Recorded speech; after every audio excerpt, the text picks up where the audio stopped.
আসসালামু আলাইকুম সুপ্রিয় দর্শক, চলে আসলাম এই মুহূর্তে পাওয়া সবচেয়ে গুরুত্বপূর্ণ আবহাওয়া নতুন আপডেট নিয়ে। আজ 11 ফেব্রুয়ারি বুধবার 2026। এবার পাল্লা দিয়ে বাড়তে শুরু করেছে রাত ও দিনের তাপমাত্রা। উধাও হয়ে যাচ্ছে শীতের আমেজ। ফেব্রুয়ারির 15 তারিখ থেকে শীতকাল একেবারেই বিদায় নিতে চলেছে।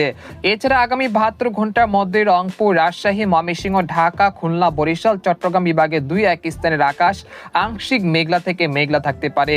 এছাড়া আজ 11 ফেব্রুয়ারি বুধবার এবং আগামীকাল 12 ফেব্রুয়ারি বৃহস্পতিবার ভোটের দিন বাংলাদেশ, পশ্চিমবঙ্গ, আসাম, মেঘালয়, উত্তর থেকে ত্রিপুরা রাজ্যের কোন কোন জেলার আকাশ কিরকম থাকতে পারে, কোন কোন জেলাগুলোতে হালকা থেকে মাঝারি ধরনের ঘন কুয়াশা দেখা মিলতে পারে বা বৃষ্টিপাতের সম্ভাবনা রয়েছে কিনা, তো এই বিষয়ে আরো বিস্তারিত জানতে হলে ভিডিওটি সম্পূর্ণ দেখতে থাকুন।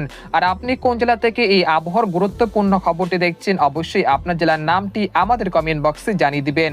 আর সবার আগে সবার প্রথম সঠিক আবহাওয়ার খবর জানতে আমাদের চ্যানেলটিকে সাবস্ক্রাইব করে রাখুন। এবার জেনে নেওয়া যাক এক নজরে।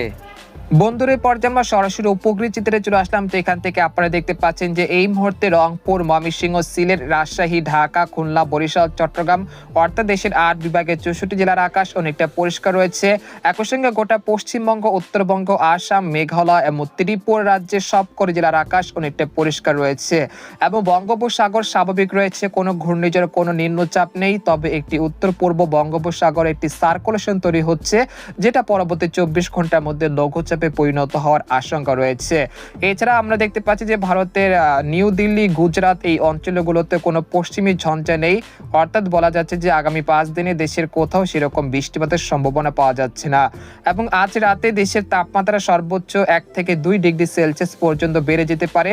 এর ফলে রংপুর, রাজশাহী, ময়মনসিংহ, সিলেট, ঢাকা, খুলনা, বরিশাল বিভাগে বিভিন্ন অঞ্চলে গত কয়েকদিনের তুলনায় শীতের তীব্রতা অনেকটা কম থাকতে পারে। এরপর যে আপনাদেরকে জানিয়ে দেবো যে আগামীকাল কিরকম আবহাওয়া থাকবে, সেই জন্য আমরা ইউরোপিয়ান যে মেঘমালার আপডেট রয়েছে সেখান থেকে 11 ফেব্রুয়ারি বুধবার ভোর 5টার দিকে নিয়ে আসলাম। তো এখান থেকে দেখতে পাচ্ছেন যে সকালের দিকে রংপুর, রাজশাহী, ময়মনসিংহ, ঢাকা, খুলনা, বরিশাল, চট্টগ্রাম বিভাগের সবকটি জেলার আকাশ অনেকটা পরিষ্কার থাকতে পারে। একই সঙ্গে কিশোরগঞ্জ, তারপর হচ্ছে নেত্রকোনা, তারপর ইটনা, বালাগঞ্জ, জগন্নাথপুর, সুনামগঞ্জ এই অঞ্চলে কোথাও কোথাও হালকা থেকে মাঝারি ধরনের ঘন কুয়াশা দেখা মিলতে পারে, তবে তা বেলা বাড়ার সাথে সাথে কেটে যেতে পারে। এছাড়া গোটা পশ্চিমবঙ্গ এবং উত্তরবঙ্গের আকাশও অনেকটা পরিষ্কার থাকতে পারে সকালের দিকে। তারপর সকাল 10টার দিকে নিয়ে আসলাম, আসার পর দেখতে পাচ্ছি দেশের 8 বিভাগের 64 জেলার আকাশ অনেকটা পরিষ্কার রয়েছে। সকাল থেকে সন্ধ্যা পর্যন্ত দেশের বিভিন্ন অঞ্চলে রোদের উপস্থিতি দেখা যেতে পারে এবং দিনের বেলাতে কিছুটা গরমাক্ত আবহাওয়া পরিস্থিতি বিরাজমান থাকতে পারে। এছাড়া আবহাওয়ার পূর্বাভাসে বলা হয়েছে ফেব্রুয়ারি মাসের 15 তারিখের পর থেকে দেশ থেকে এই বছরের মতো শীতকাল বিদায় নিতে চলেছে, অর্থাৎ রাত ও দিনের তাপমাত্রা ধীরে ধীরে বৃদ্ধি পেতে পারে এবং গ্রীষ্মকালের দিকে আমরা চলে যাব এবং সেই গ্রীষ্মকাল আস্তে আস্তে মার্চ মাসের প্রথম সপ্তাহ বা দ্বিতীয় সপ্তাহ পর্যন্ত লেগে যেতে পারে এবং সেই সময় কালবৈশাখী ঝড় ও শিলা বৃষ্টিপাতের আশঙ্কা রয়েছে। তো এই পর্যায়ে আপনাদেরকে জানিয়ে দেবো যে ভোটের দিন 12 তারিখ বৃহস্পতিবার দেশের আবহাওয়া পরিস্থিতি কিরকম থাকতে পারে। রংপুর, ময়মনসিংহ, রাজশাহী, ঢাকা, খুলনা, বরিশাল, চট্টগ্রাম বিভাগের অধিকাংশ জেলাতে সকালের দিকে রোদের উপস্থিতি দেখা যেতে পারে। এছাড়া সিলেট বিভাগে দুই এক স্থানের আকাশে আংশিক মেঘলা থেকে ঘন কুয়াশা দেখা মিলতে পারে, তবে তা বেলা বাড়ার সাথে সাথে কেটে যেতে পারে। তারপর বেলা 11টা থেকে সন্ধ্যা 6টা পর্যন্ত দেশের 8 বিভাগের 64 জেলাতে রোদের উপস্থিতি দেখা যেতে পারে। এছাড়া গোটা পশ্চিমবঙ্গ, উত্তরবঙ্গ, আসাম, মেঘালয় এবং ত্রিপুরা রাজ্যের আবহাওয়া পরিস্থিতিও স্বাভাবিক থাকতে পারে এবং রাতেও দেশের আকাশ অনেকটা পরিষ্কার থাকতে পারে। 13 থেকে 14 তারিখ দেশের আকাশ অনেকটা পরিষ্কার থাকতে পারে। তারপর 15 থেকে 16 তারিখও দেশের আকাশ অনেকটা পরিষ্কার থাকতে পারে।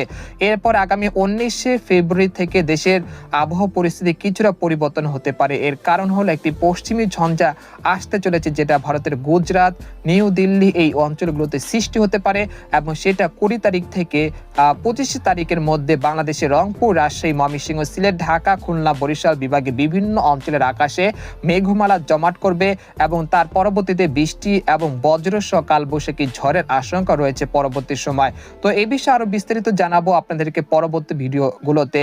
এই পর্যায়ে আপনাদেরকে জানিয়ে দেবো যে আগামীকাল তাপমাত্রার যে মডেলের পূর্বাভাস রয়েছে সেখান থেকে সরাসরি দেখানোর চেষ্টা করছি। 11 তারিখ সকালের দিকে দেশের সর্বনিম্ন তাপমাত্রা রেকর্ড কিন্তু হতে পারে রংপুর, রাজশাহী, ময়মনসিংহ, সিলেট বিভাগের কোথাও কোথাও প্রায় 10 থেকে 12 ডিগ্রি সেলসিয়াসের কাছাকাছি।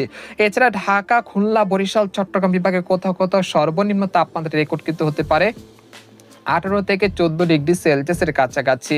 এছাড়া ভারতের পশ্চিমবঙ্গের কলকাতা, খড়গপুর, পূর্ব ও পশ্চিম মেদিনীপুর, ধানবাদ, জামশেদপুর, কলকাতা এই অঞ্চলগুলো কোথাও কোথাও সর্বনিম্ন তাপমাত্রার রেকর্ড কিন্তু হতে পারে 13 থেকে 14 ডিগ্রি সেলসিয়াসের কাছাকাছি এবং দিনের সর্বোচ্চ তাপমাত্রার রেকর্ড কিন্তু হতে পারে চট্টগ্রাম এবং সিলেট বিভাগের কোথাও কোথাও 30 থেকে 31 ডিগ্রি সেলসিয়াসের কাছাকাছি এবং পরবর্তীতে দিনের তাপমাত্রা পাল্লা দিয়ে বাড়তে শুরু করবে এবং এই বছরের মতো শীতকাল ধীরে ধীরে উধাও হয়ে যাওয়ার আশঙ্কা রয়েছে।